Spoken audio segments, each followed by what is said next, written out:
Subscribe करें और bell दबाएं ताकि कोई खबर रह न जाए।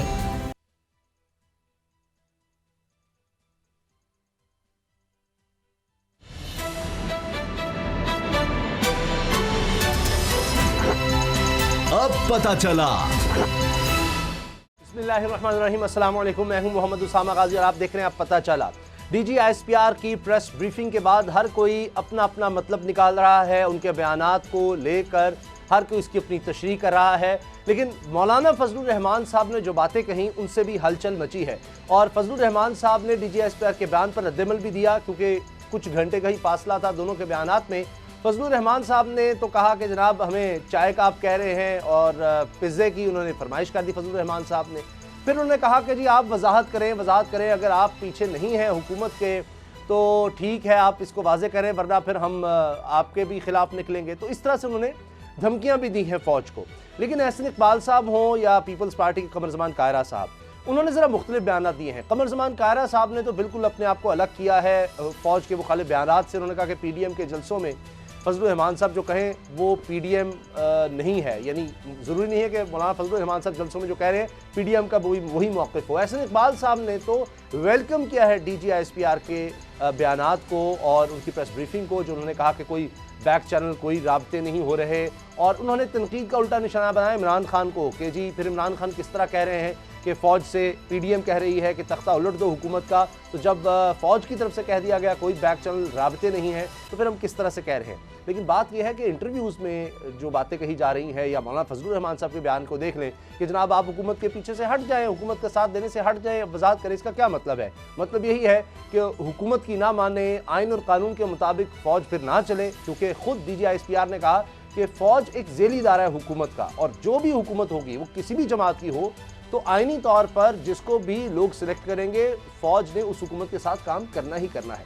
असद खरल साहब, बाबर डोगर साहब मेरे साथ हैं, इसी बारे में हम बात करते हैं। खरल साहब, कि क्या हो रहा है? हर कोई अपने अपने मतलब निकाल रहा है। फजलुर रहमान साहब तो अभी तक वज़िद हैं कि जी हम फिर आ जाएंगे रावलपिंडी, तो वो चाय से पता नहीं खौफजदा हो गए। अभिनंदन वाला मामला उनको याद आ गया, उन्होंने तो पिज़्ज़े की फरमाइश कर दी है। देखिए, एक तो उसामा साहब जब हमारे चैनल के अहमद मंसूर साहब ने सवाल किया जी कि PDM की जानब से और ख़ास तौर पर मौलाना फजलुर रहमान की जानब से कि उनके इशारे जो हैं वो इस्लामाबाद की बजाय रावलपिंडी की बात, तो उस पर DGISPR का जो जवाब था, मेरा ख्याल है वो ना लाइटर नोट उन्होंने जवाब दिया।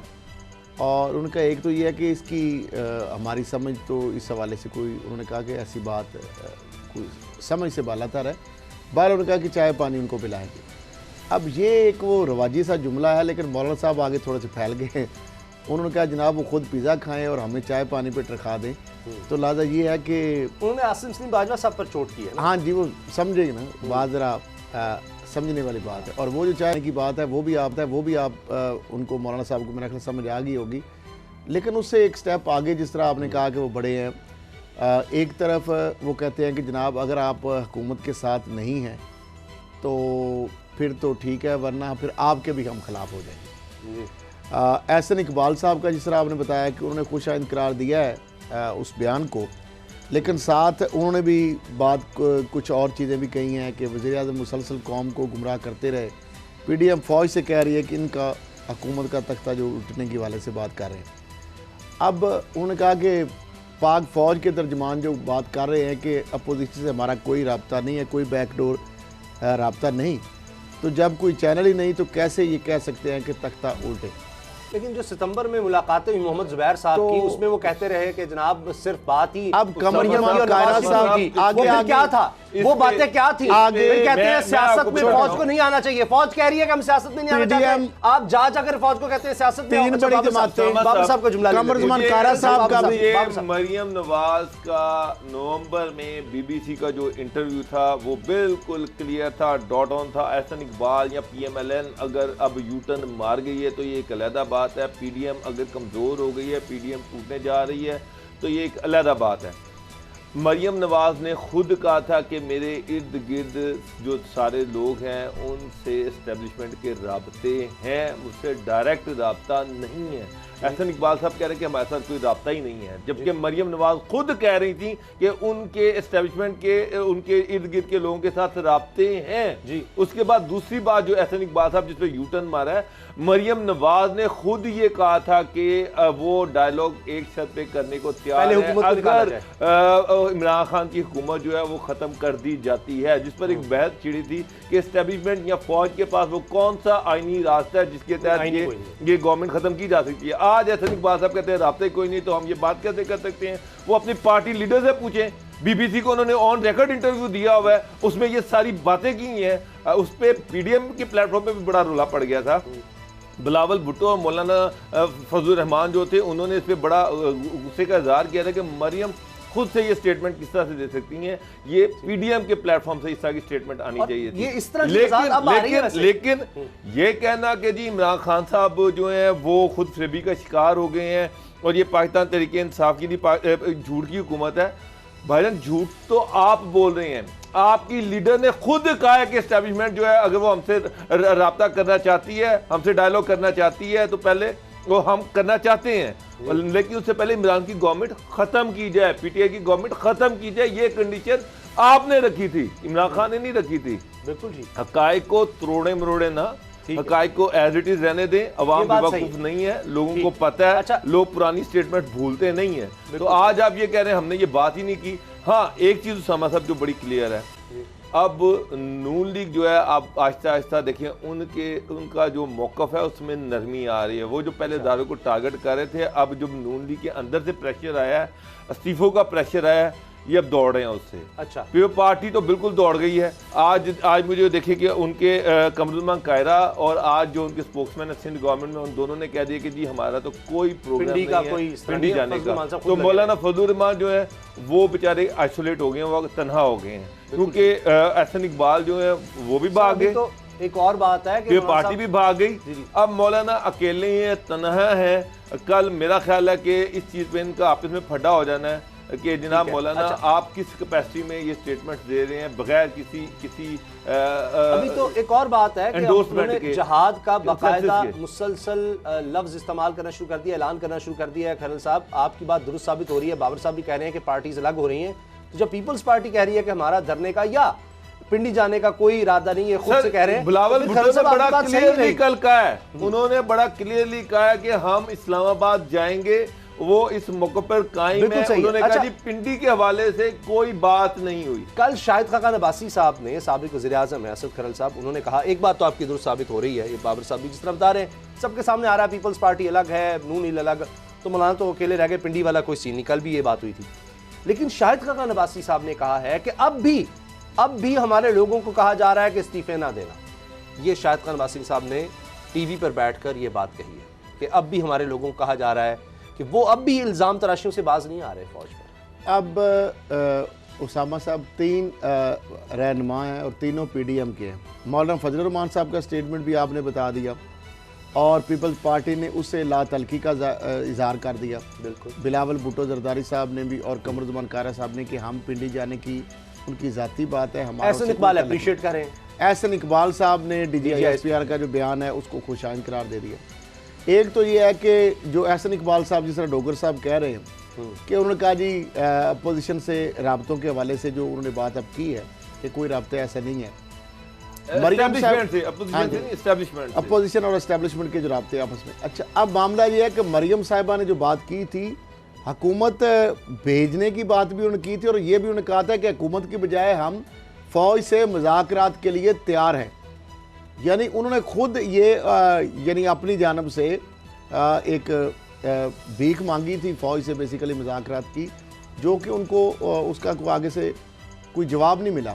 ठीक, अब मामला ये है कि वो कहते हैं किसानी बिल्ली खम्बा नोचे और हाथ ना पहुँचे और थू कोड़े। जब सितंबर के अंदर ज़ुबैर साहब को पीछे लगाए रखा और उनको पूरा जवाब उन्होंने दे दिया कि जनाब इन जो तिलों में तेल नहीं है, जो आप और पहले डिनाई करते रहे खरल साहब कि हमारा कोई नुमाइंदा नहीं मिला जाकर। हाँ जी, पहले फिर बाद में मानना पड़ा, कभी हाँ कभी ना वाली हुई बात। अब फिल्मी कहानी है ये, नहीं वो ऐसा मामला है। अब क्या बंदा करे कि करप्शन का कोई मामला हो तो पूरा टब्बर ही बीच में निकल आता है, झूठ का मामला होता है वहाँ पर भी पूरा टब्बर ही निकल आता है। तो इस तरह के इनके बयानात या इनकी अब बातों पे बंदा क्या ट्रस्ट करे, क्योंकि अच्छा अब मामला जिस तरह बात आप कर रहे हैं कि फजलुर रहमान साहब दोबारा फिर एक बंद गली में जाते मैं देख रहा हूँ। जो पीपल्स पार्टी और पीएमएलएन, जो पीएमएलएन के अंदर भी वो अग्रेशन आहिस्ता आहिस्ता कम होता जा रहा है। बाबर साहब वाली बात, कुछ ट्रैक और बदल रहे पीपल्स हो। पार्टी जो है वो अपने तौर पे बहुत सारी चीज़ों पे डील कर चुकी है। किस तरह डील उसने की है, क्या क्या उसको मामला तो उसके साथ तय हुए। अगली बात है शहबाज शरीफ साहब और हमजा शहबाज की बेल अनकरीब हो जाएगी। शहबाज शरीफ साहब एक वक्त के इंतज़ार में हैं कि ऐसे वक्त के लिए जब उनको भी कुछ श्योरिटीज़ मिले, कोई गारंटीज मिले, क्योंकि वो जब तक मरियम अपना शौक पूरा कर रहे हैं, तब गारंटी तक। और श्योरिटीज नहीं मिलती उस वक्त तक शहबाज शरीफ साहब बाहर आने के खान नहीं है। ठीक है। वो अच्छा। चाहते हैं कि उनको गारंटीज मिले, को उनको पता लगे हमजा शहबाज पहले आखिर बाहर में आएंगे पहले फेज में, अगली खबर पर उसके जाने बाद से पहले। शहबाज शरीफ साहब को फील होगा, कुछ चीज़ें वो अपनी मनवाएंगे। और वो शहबाज शरीफ कहते हैं जब तक पार्टी पे मरियम साहिबा का पूरी तरह उनको डिफीट नहीं होती, उनका बयानिया पूरी तरह पिट नहीं जाता, और अब क्या और रह गया? शहबाज शरीफ साहब टेक ओवर करने की पोजीशन सर में क्या नहीं रह गया है आते, सिंध में सर? उस वक्त तक वो बाहर आने के टिकट लिए के अभी उम्मीदवार नहीं मिले नून लीग को। सिंध में जिमनी इलेक्शन के लिए कोई नून लीग के टिकट पर इलेक्शन नहीं लड़ना चाहता, और नून लीग उल्टा कह रही है, जाकर पीपल्स पार्टी के मिन्नत समाजत कह रही है कि जी जिमनी इलेक्शन में हमारा साथ दें, यहां पर आप अपना कोई उम्मीदवार ही ना खड़ा करें पीडीएम। ये तो हाल हो गया है। आप बयानिए की जिस तरह बात कर रहे हैं बाबर डोगर साहब, ये अब जिस तरफ सारा मामला जा रहा है, अगर जो आपकी बातें हैं वो दुरुस्त साबित होती हैं, फजलुर रहमान साहब अकेले रह जाते हैं, ना नून लीग ना पीपल्स पार्टी, दोनों उनकी ही नहीं अपनी जाना जमात चाहते, का आज और एक तो बंदा फिर छोड़ गया वो साथ अकेले जाएंगे पिंडी। उसामा साहब, पहली बात तो ये है कि मैंने आपसे पहले भी ये कहा था कि नून लीग और पीपल्स पार्टी, उनको ये नज़र आना शुरू हो गया कि वो एक बंद गली में जा रहे हैं जहाँ पर आगे सिर्फ तबाही है और कुछ नहीं है। नून लीग में मरियम जो है उनको बिल्कुल क्लियरली नज़र आ गया कि वो एक बंद गली में चली गई हैं जहाँ से वापसी को कोई रास्ता नहीं है। मरियम बाल नून लीग एक बड़ी पॉलिटिकल पार्टी है, वहाँ पर उन एक सेंस प्रिवेल की, और अब वो अपना जो उनका जो एक स्टांस था, एक मौक़िफ़ था, वो आहिस्ता आहिस्ता उससे पीछे हटना शुरू हो गए हैं। उनको पता है कि अदारों को टारगेट करने से, अदारों को बुरा भला करने से उनको कुछ नहीं मिलना। उल्टा पार्टी जो है, अच्छा। पार्टी में ही धराड़ें पड़ना शुरू हो गई हैं। ये अभी इस्तीफ़ों की बात कर रहे थे, मुझे एक बात बताएं, ये पहले लोगों को दिखाते क्यों नहीं कि कितने इस्तीफ़े इकट्ठे हुए हैं? वो बताएं तो सही। 31 दिसंबर गुजर गई है, अब इनकी पार्टी का ये फ़र्ज़ है कि वो लोगों को इस्तीफ़े दिखाएं कि उनके पास कितने इस्तीफ़े आए हैं, बजाय ये कि शायद सरकार नवाज़ साहब फ़ौज को बुरा भला कहें। वो उनको ये चाहिए था कि वो ये बताते कि इस्तीफे ना दे। आपकी बात दुरुस्त है, आए तो सही इस्तीफे। सर इस्तीफा आया ही कोई नहीं है। जो इस्तीफे आए हैं वो उन्होंने स्पीकर को भिजवा दिए हैं। वो तो स्पीकर को चले गए हैं। इसके अलावा और इस्तीफे आए कौन से हैं? मुझे बताएं, शहबाज शरीफ का इस्तीफा दिखाएं, हमजा शहबाज का इस्तीफा दिखाएं, मरियम ने कौन सा इस्तीफा देना है दिखाएं, बाकी लोगों के इस्तीफे कहाँ पर है?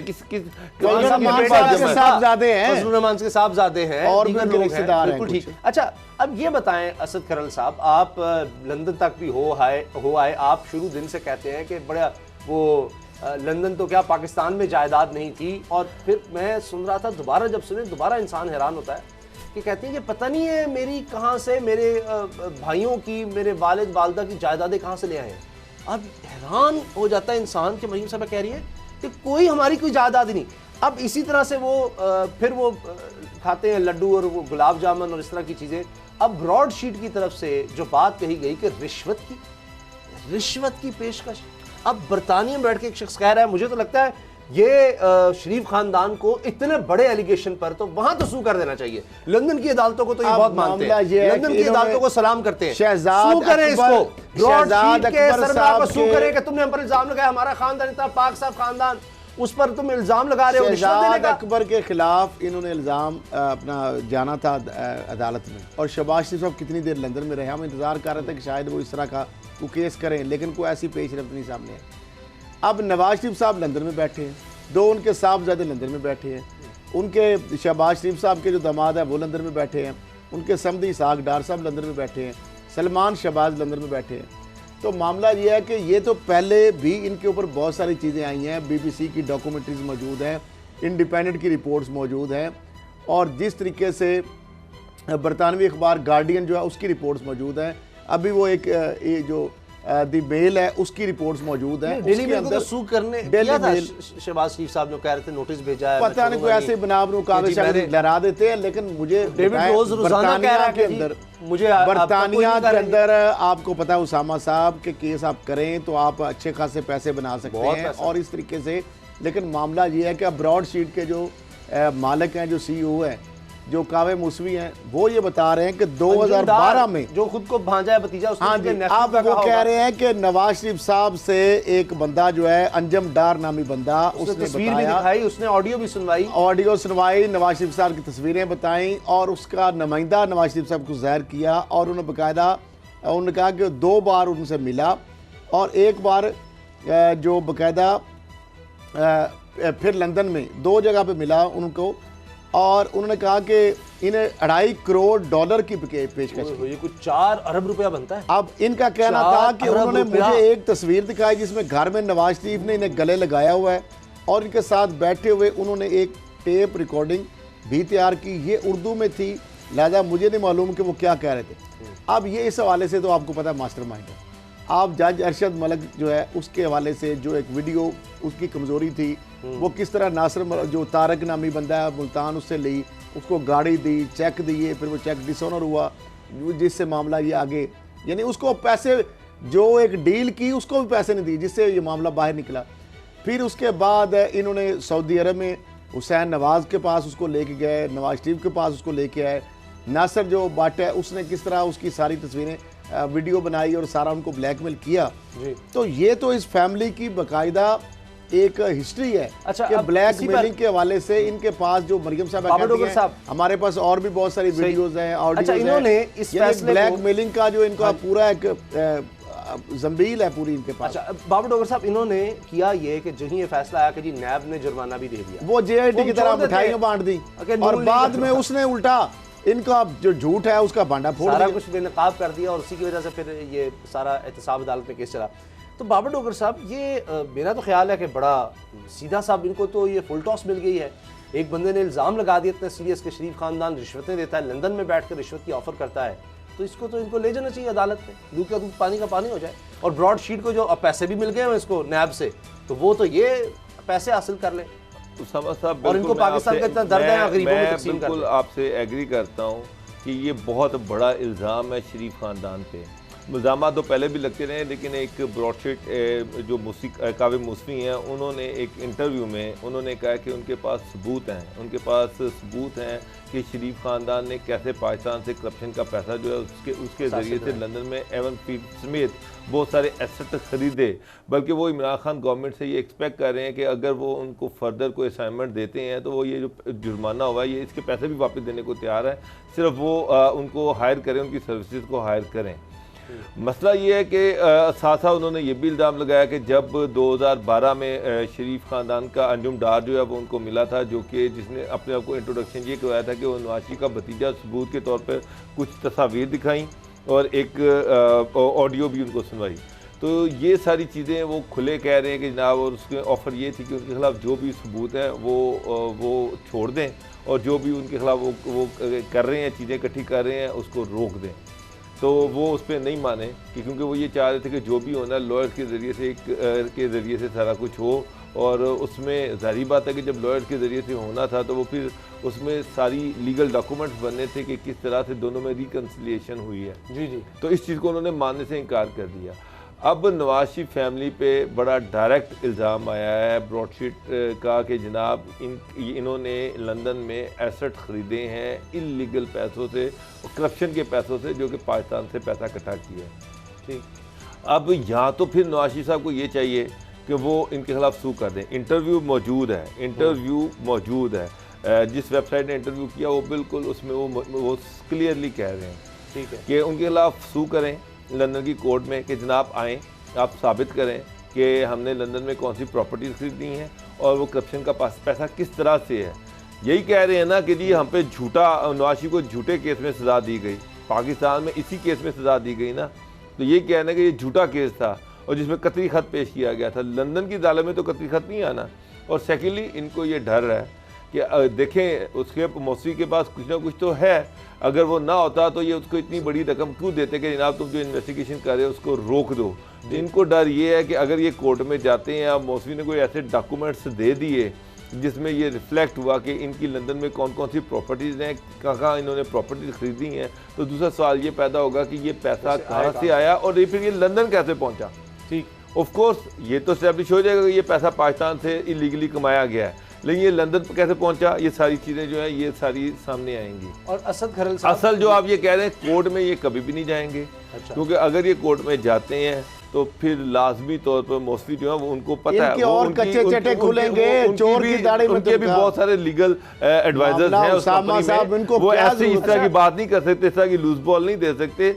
अल्टीमेटली उनके पास डॉक्यूमेंट्स हैं, मौजूद ये भी कहते हैं कि मुशर्रफ जब 2000 के अंदर उसने जब ये बाहर गए थे तो उसने मुशर्रफ हुकूमत को जब मुआहदा किया था, नैब के अंदर बाकायदा उनको दफ्तर दिया गया उनकी फार्म को, उन्होंने कहा कि हमने बाकायदा ये पार्क लेन के फ्लैट्स और बहुत सारी जायदादों का सुराग लगाया था। अच्छा खैर साहब, इसमें एक और कैच है, इसमें एक और कैच है, जरदारी साहब की कैच ये है, बल्कि 200 के करीब एक फरिश्ता हमने तैयार की और उसमें बिजनेसमैन भी थे, साहब इसमें जो सबसे बड़ा कैच है ना भी थे। वो ये है कि मौसवी ये कह रहे हैं कि 2000 से में उनके पास ये सबूत थे कि एवन फील्ड की जो प्रॉपर्टीज हैं वो शरीफ खानदान की हैं, ये वो कह रहे हैं। अब शरीफ खानदान जो है वो पाकिस्तानी कोर्ट में, सुप्रीम कोर्ट ऑफ पाकिस्तान में एक कतरी खत के जरिए ये स्टैब्लिश कर रहा है कि ये प्रॉपर्टीज उनको 2006 में मिली हैं।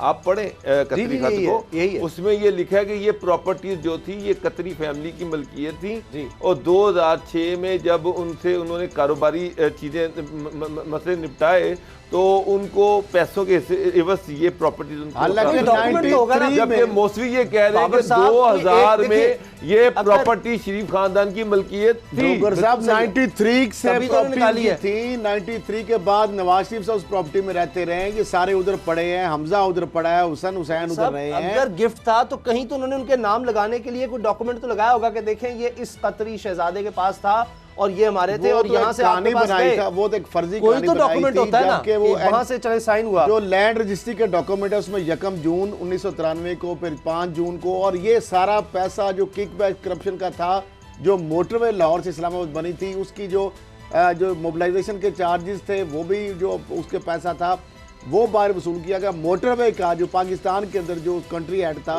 उसने मुझे खुद बताया कि नवाज शरीफ साहब जो किकबैक्स और कमीशन का जो पैसा लिया था उससे ये फ्लैट लिए थे और 1 जून को ये फ्लैट लिए थे। और 3 PIA की प्रवास से मोहतरमा कुलसूम नवाज साहिबा गई थी। न्यूज़ अपडेट्स हैं, उसके बाद हम मिलेंगे। और IPPs को हुकूमत एक ऑफर कर रही है तकरीबन 450 अरब रुपए की, और नए सिरे से मुआहदों की बात हो रही है। अगर ये हो जाता है, तो कहा जा रहा है 480 अरब इसाक डार ने दिए थे, 450 अरब ये दे। हाँ जी, और शायद बिजली भी सस्ती हो जाए। वाकई ब्रेक के बाद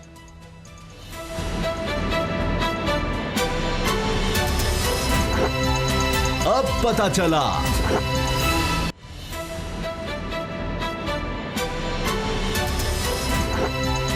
अब पता चला। हुकूमत इंडिपेंडेंट पावर प्रोड्यूसर से यानी निजी बिजली घरों के मालिकान और इन कंपनी से मुआहदा करने जा रही है। अगस्त में MOUs पर साइन हो गया था और फरवरी आखिरी तारीख है, फरवरी का महीना, के जब इनको बाकायदा मुआहदों की शक्ल दी जाए। अगर हम आम लफ्ज़ में बात करें तो इसमें यूँ समझिए कि नए सिरे से मुआहदे करने की बात हो रही है कि जी रेट्स में कुछ एडजस्टमेंट की जाएगी और हुकूमत 450 अरब रुपया देने को तैयार है इन इंडिपेंडेंट पावर प्रोड्यूसर्स को। ये 47 कुल IPPs बताए जा रहे हैं। अब एक तो ये माजी की हुकूमतों ने ये मुआहदे किए, महंगी बिजली के मुआहदे किए, बहुत पर यूनिट कीमत बहुत ज़्यादा थी और उसकी वजह से आज तक पूरी कौम भुगत रही है। अब हुकूमत इससे जान छुड़ाना चाहती है और इसलिए इस तरह की ऑफर कर रही है। लेकिन माहिरीन कुछ और इल्ज़ामात भी लगा रहे हैं और वो इल्ज़ामात ये हैं कि एक रिपोर्ट आई थी इंडिपेंडेंट पावर प्रोड्यूसर्स के हवाले से जो काबीना में पेश की गई थी और वहां पर यह बात भी हुई कि इसको आम ना किया जाए वरना बैनुल-अक़वामी ताल्लुकात खराब हो जाएंगे। बिल्कुल उस तरह के जिस तरह आप टिथियान का सुनते हैं, आलमी सालिसी अदालतों से पाकिस्तान के खिलाफ फैसले हुए। कारके में भी ये हुआ था, वो तो भला होता है एर्दोगान का, तुर्की के सदर का, जिन्होंने वो माफ़ करवा दिया, वरना वहाँ भी 1.5-2 अरब डॉलर का पाकिस्तान पर जुर्माना था, अभी 6 अरब डॉलर का टिथियान पर होगा। अभी आपने सुना नैब को तो जुर्माना भरना पड़ गया है, जिस केस की हमने बात भी की, ब्रॉडशीट वाली, और नवाज शरीफ फैमिली का वो सारा मामला था। तो अब हुकूमत इससे डरी हुई है, वरना ये तक कह रहे हैं कि जी 1000 अरब रुपए 1000 अरब रुपए की रिकवरी बनती है आईपीपीस की तरफ, क्योंकि उन्होंने कई तरह से झूठ बोला, दगा किया, गलत चीजें दिखाई, फ्रॉड किया। वो इस तरह से कि मिसाल के तौर पर कहा गया कि हम तो तेल से बिजली बना रहे हैं, जबकि वो गैस से बना रहे थे, तो गैस सस्ती थी, तो वहां से फिर पर यूनिट इनको सस्ती बेचनी चाहिए थी हुकूमत पाकिस्तान को, लेकिन ऐसा नहीं किया गया। और बहुत सी बातें हैं जो बाबर साहब, असद खरल साहब जानते हैं, लेकिन खरल साहब लगता है कि हुकूमत के पास और कोई रास्ता नहीं, और कहा जा रहा है कि अगर ये 450 अरब रुपए ले लेते हैं, क्योंकि 2300 अरब रुपए का सर्कुलर डेट है, 2300 अरब रुपए का, तो 450 अरब अगर आईपीपीस को दे दिए जाते हैं और ये लोग मान जाते हैं, तो उसके बाद हुकूमत शायद सर्कुलर डेट का अच्छा 2300 अरब का उसामा साहब मुझे समझ नहीं आ रही। जो वजीर आजम ने खुद एक कमेटी बनाई, उस कमेटी के सरबराह थे साबिक चेयरमैन SCCP मोहम्मद अली साहब, उसके अंदर इंटेलिजेंस ब्यूरो थे, ISI थी, FBI और FBR था, उसके अंदर SCCP थी, जितने भी इदारे थे रेलिवेंट, उसके अंदर वो सारे मौजूद थे जी। उस जो कमेटी है या कमीशन है, उसकी रिपोर्ट जो है वज़ीर आज़म को पेश की गई। उस रिपोर्ट के अंदर ये चीज़ें बताई गई, जिसमें जो चंद चीज़ों की आपने निशानदेही की, उसमें यह बताया गया कि इन्होंने ओवर इनवाइसिंग की, इन्होंने चोरियां की, इन्होंने अंडर इनवाइसिंग की, इन्होंने तेल की जो कीमत है आयल की, जो फर्नेस आयल की, वो भी गलत बताई, मार्केट में कम थी, बताई ज़्यादा, और इस वजह से इन्होंने 1000 अरब से ज़्यादा इन्होंने अजाफी इनको अदायगियाँ की गई कैपेसिटी पेमेंट के हवाले से भी। अच्छा, मोहम्मद अली के जो इस हवाले से जो रिपोर्ट थी 50 अरब के अजाफी मुनाफा की निशानदेही उन्होंने की, वो चीज़ रिपोर्ट से गायब कर दी गई है। इसके बाद मज़ीद भी इसके अंदर जो चीज़ें की गई थी, उसके अंदर बाकायदा बहुत सारी चीजें जो है हुकूमत के पास, वो जो आईपीपीएस के खिलाफ थी, आपने देख लिया है, जो आपने देखा क्या हुआ है, खिलाफ थी, अदालतों में चले गए सारे, वो निकाल दी गई, और जो उनके हक में है वो रहने दी गई, जो उनकी चीजें कुछ हक में है। अब मामला यह है कि 1000 अरब उनसे लेने की बजाय उल्टा 450 अरब उनको दे रहे हैं हम। वो इसलिए कि आपने पहले देख लिया, और उनके ऊपर ना तो नैब ने कार्रवाई की, ना FIA ने कार्रवाई की, और उनको पीछे वाले मामले दी हुई हैं। अच्छा बाबर साहब, आप कतर की मिसाल ले लेते हैं, अभी नदीम बाबर साहब रो रहे थे, वो शाहिद खान अब्बासी साहब के साथ उनके टेलीविजन पर जो मुबाहिसा हुआ, उसमें कह रहे थे कि जी आपने 15 साल का कतर से मुआहिदा कर लिया, जबकि सब ये कह रहे थे कि गैस ने सस्ते होना है। 10 साल तक आप उसको रीनिगोशिएट नहीं कर सकते, जरा उसमें एक पैसे की रद्दोबदल नहीं कर सकते, आपने उतनी गैस खरीदनी है, और उसके बाद अगले 5 साल के लिए भी आसान नहीं है उस मुआहिदे से निकलना। ये नहीं कि उसके बाद आप मुआहिदा खत्म कर देंगे, नए सिरे से रीनिगोशिएट जरूर हो सकता है। तो ये तो अब मुआहिदे जब आप कर लेते हैं, उस वक्त सोचना चाहिए बातें कि आप पर यूनिट कितने का दे रहे हैं, क्या हो रहा है। जब आप उसमें फंस गए, आप उनको पेमेंट्स कर नहीं पा रहे, ऊपर से सर्कुलर डेट बढ़ता चला जा रहा है, जो उनको आपने पेमेंट्स करनी है, किसी तरह से उससे निकलना है। शायद थोड़ा सा उनको दोष दिया जा रहा होगा, 1000 रुपए आपकी तरफ बनते हैं, 2300 अरब हमने आपको देना है, 450 में बात खत्म करें। उसामा साहब, वो जो मुआहदे जब हुए थे, उस वक्त शौकत अजीज की हुकूमत हो या नवाज शरीफ की हुकूमत हो या बेनजीर भुट्टो की हुकूमत हो, उस वक्त इन IPPs को जो महंगे रेट दिए गए थे, जो रियासत की बजाय इनके फायद जो है उनको मद्देनजर रखा गया, उस पर अरबों करोड़ों रुपए उन्होंने रिश्वत दी थी, किकबैक्स दिए थे। कभी हुआ ऐसे कि पाक रुपये के अंदर आप इन्वेस्टमेंट कर रहे हैं, लेकिन आप बुक में लिखवा रहे हैं डॉलर के मुताबिक, डॉलर के अंदर आप 30-40 मुनाफा ले रहे हैं, कभी ऐसे हुआ, और आपने ही मुल्क से सॉवरेन कंट्री में कभी। अच्छा बाबर साहब, वो मुझे गलत मैं कह दूं, 30-40 रुपए पर यूनिट कारके से मुआहिदा किया हुआ था, ना वो बिजली बनी ना कुछ हुआ। उसामा साहब, जो मोहम्मद अली साहब की रिपोर्ट है, अगर वो रिपोर्ट पढ़ लें तो उसमें बड़े होशरुबा किस्म, वो तो रिपोर्ट ही गायब हो गई ना। वो उस रिपोर्ट में तो बड़ा क्लियरली लिखा हुआ है कि ये IPPs जो है हर साल 100 अरब रुपए का गवर्नमेंट को चूना लगाती है।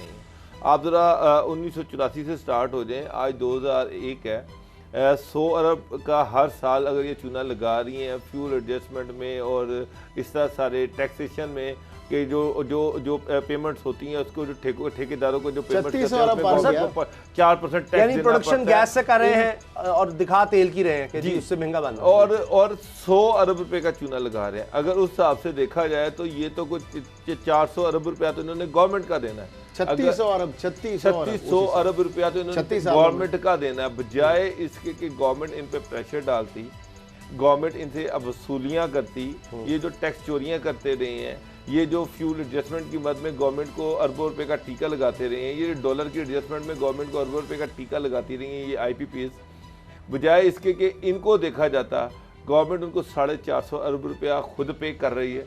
मेरा मतलब है कि मैं तो हैरान हूँ कि फिर आपकी अपनी कोर्ट की डिसीजन मौजूद है जिसमें कोर्ट जो है वो ये कह रही है टिथियान भी हमारी अदालत का था सर, ये सुप्रीम कोर्ट का था, इफ्तिखार चौधरी का फैसला था कि टिथियान कंपनी का उन्होंने मुआहदा खत्म किया था। आज $6 अरब का आप पर हर्जाना हुआ हुआ है। उसामा साहब, पाकिस्तान के एसेट्स बंद किए जा रहे हैं। मेरी एक बात सुने, इस रिपोर्ट के बाद ये तो नहीं है कि आप इंटरनेशनल कोर्ट में जाते हैं तो आप अपने आप को जस्टिफाई करेंगे। उसामा साहब, आपको 17% प्रॉफिट मिला है, जनाब आप 70% ले रहे हैं। प्रॉफिट इतने परसेंट 15% लेना था, 70% आप ले रहे हैं तो आप कैसे प्रॉफिट 15% लेना था, ये 60 से 70% ले रहे हैं। चोरियां कर रहे हैं। उनके भी बड़े बड़े उसामा साहब, वो जो बड़े बड़े खांचे लगे हुए हैं इसमें बड़े बड़े नाम सामने आएंगे।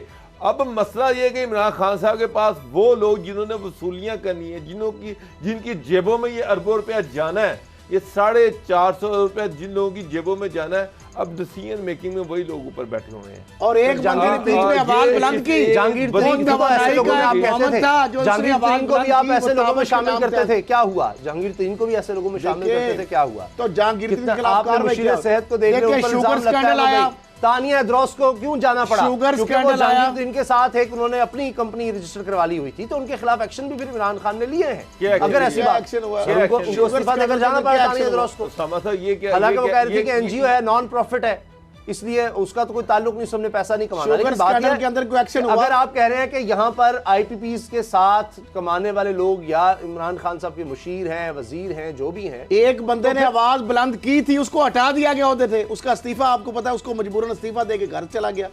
नदीम बाबर, वही जो ताबिश गौर की क्या नाम उनका था।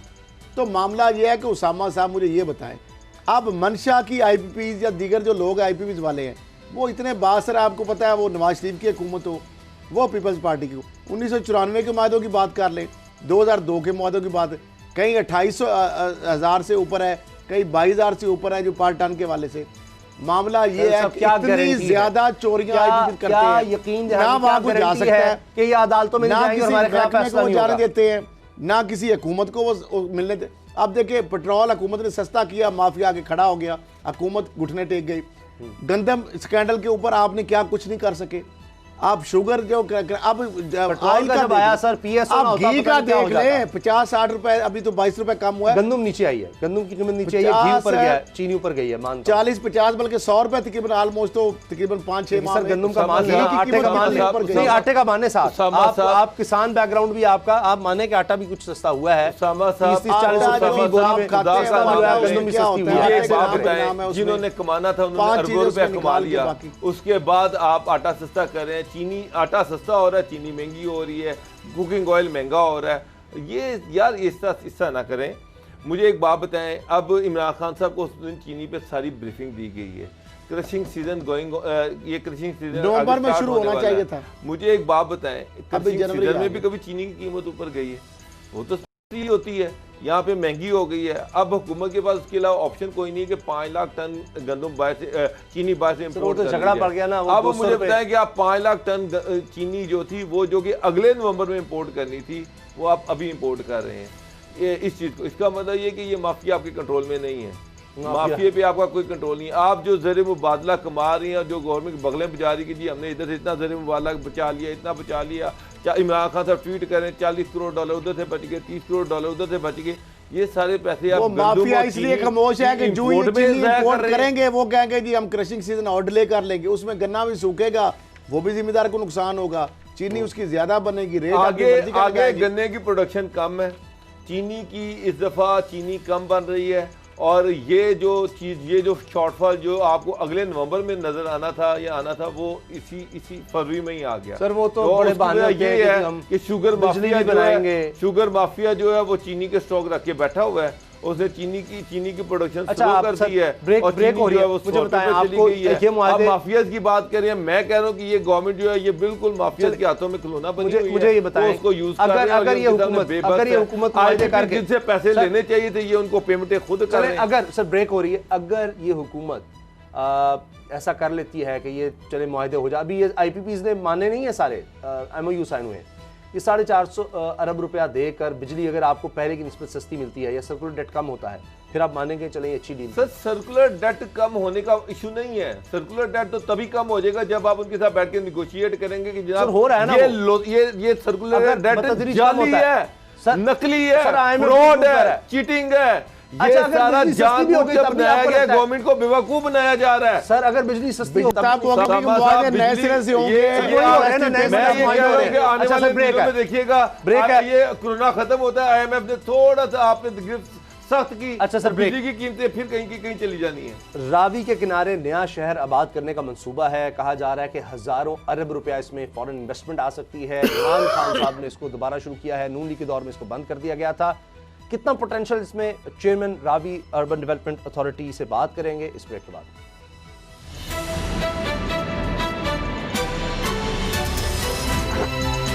अब पता चला।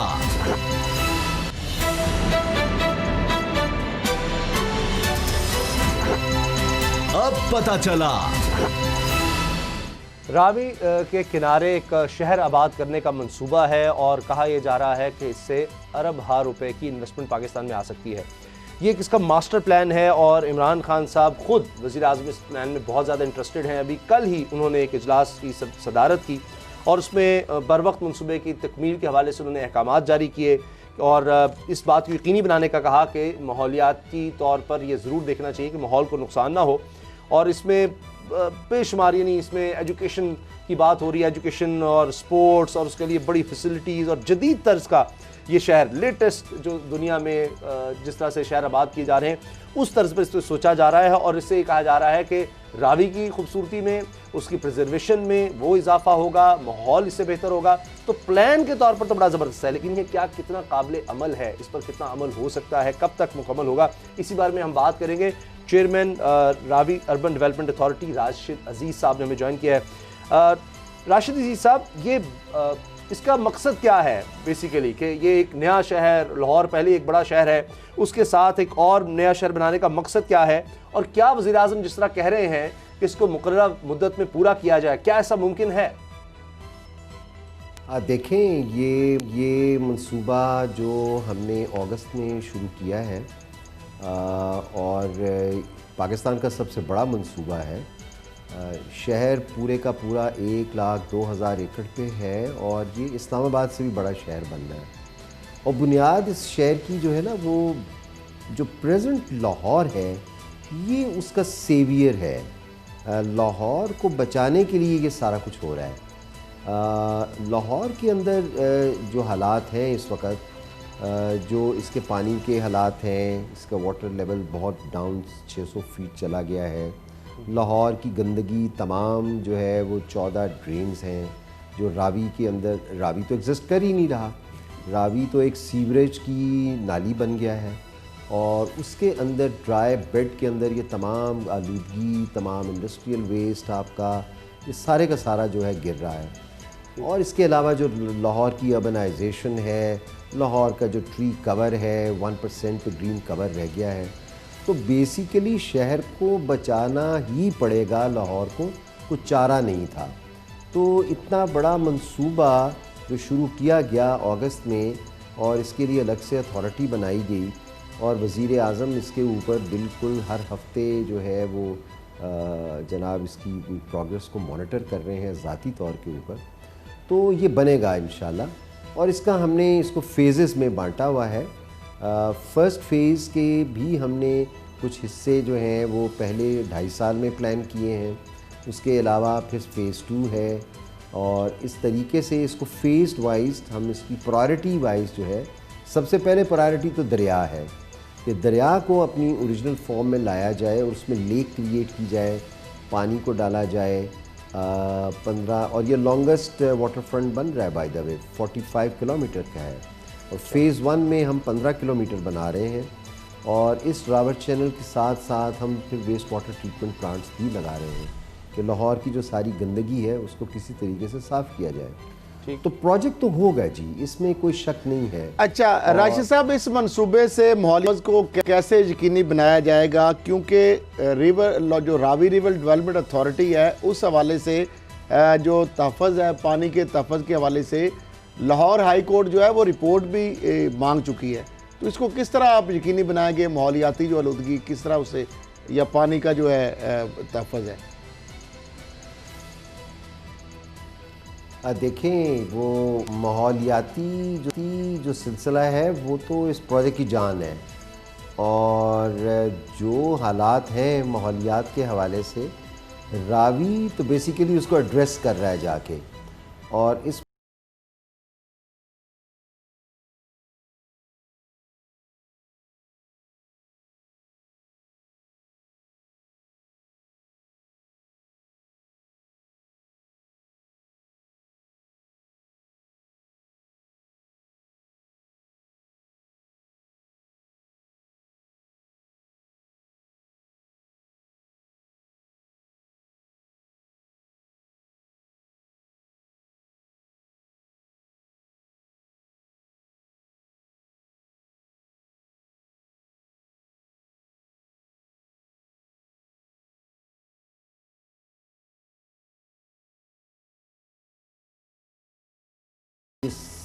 नाले में जो कि अब रिवर था एक ज़माने में, जो डिस्चार्ज हो रहा है लाहौर का वेस्ट, उसके ऊपर हमने 7 waste water treatment plants plan किए हैं जो हम इसमें लगाएंगे, जो बहुत अरसे से प्लान होते हुए चले आ रहे हैं, बातें हो रही हैं, मगर ये कि हुए नहीं, मगर वो इस मंसूबे में हम उसको करने लगे हैं।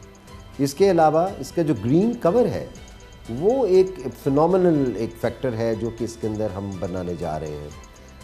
2 फॉरेस्ट है, शादरा और झोंक, जिनका कुछ एरिया अभी भी खाली पड़ा हुआ है। एक जगह 300 एकड़ है, एक जगह 400 एकड़ है। उसके ऊपर हैवी थिक फॉरेस्टेशन हम करने लगे हैं। और बे ऑफ सिंगापुर की निस्बत से अगर आप देखें तो एक बहुत बड़ा वहाँ पे एक गार्डन बना हुआ है बे ऑफ सिंगापुर में। तो एग्जैक्टली हम वही यहाँ पे बनाने लगे हैं हमारे एक ज़ोन में, जो डेमोन्स्ट्रेशन ज़ोन है। तो आगाज़ जो है वो हो ही माहौलियात से हो रहा है, और जंगल से काम शुरू हो रहा है।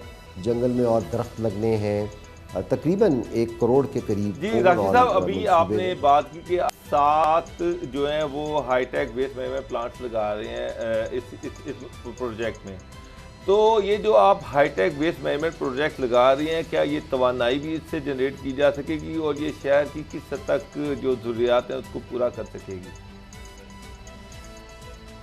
देखिए, इसमें हमने प्लान किया हुआ है कि वेस्ट टू एनर्जी, क्योंकि आप देख रहे हो कि लाहौर के अंदर अब रिसेंटली मिसाल आपके सामने है कि आपका कितना वेस्ट जो है वो कलेक्ट होता है हज़ारों की तादाद में पर टन के हिसाब से पर डे, और उसकी कोई प्रॉपर यूटिलाइजेशन नहीं है।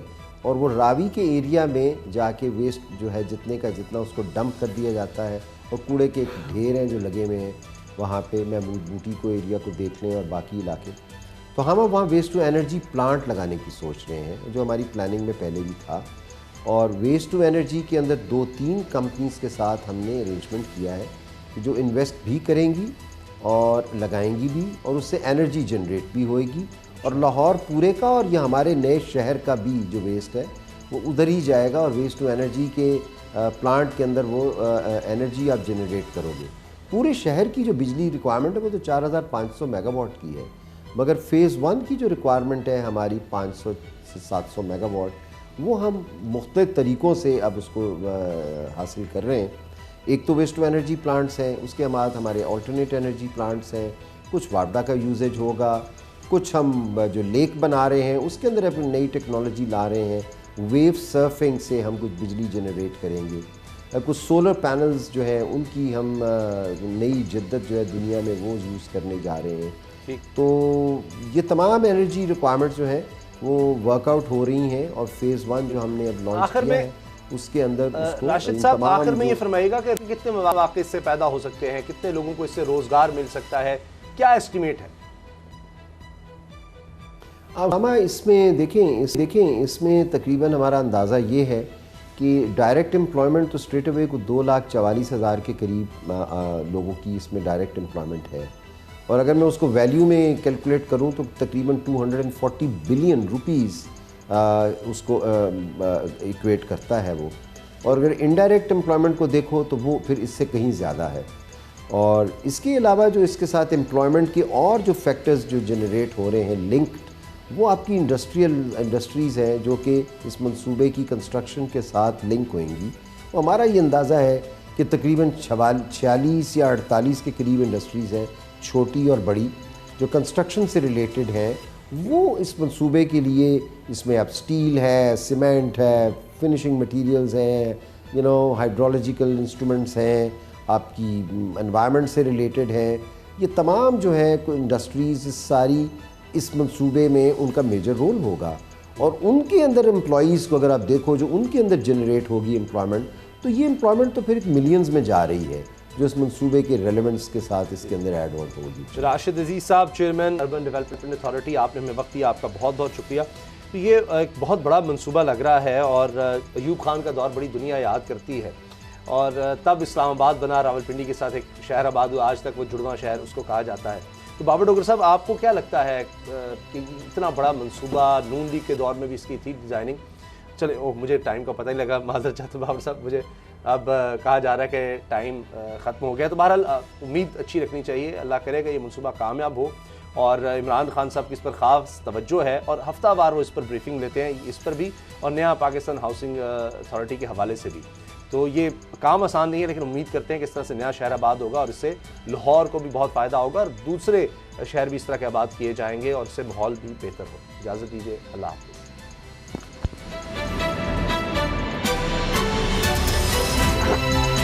अब पता चला। सब्सक्राइब करें और बेल दबाएं ताकि कोई खबर रह न जाए।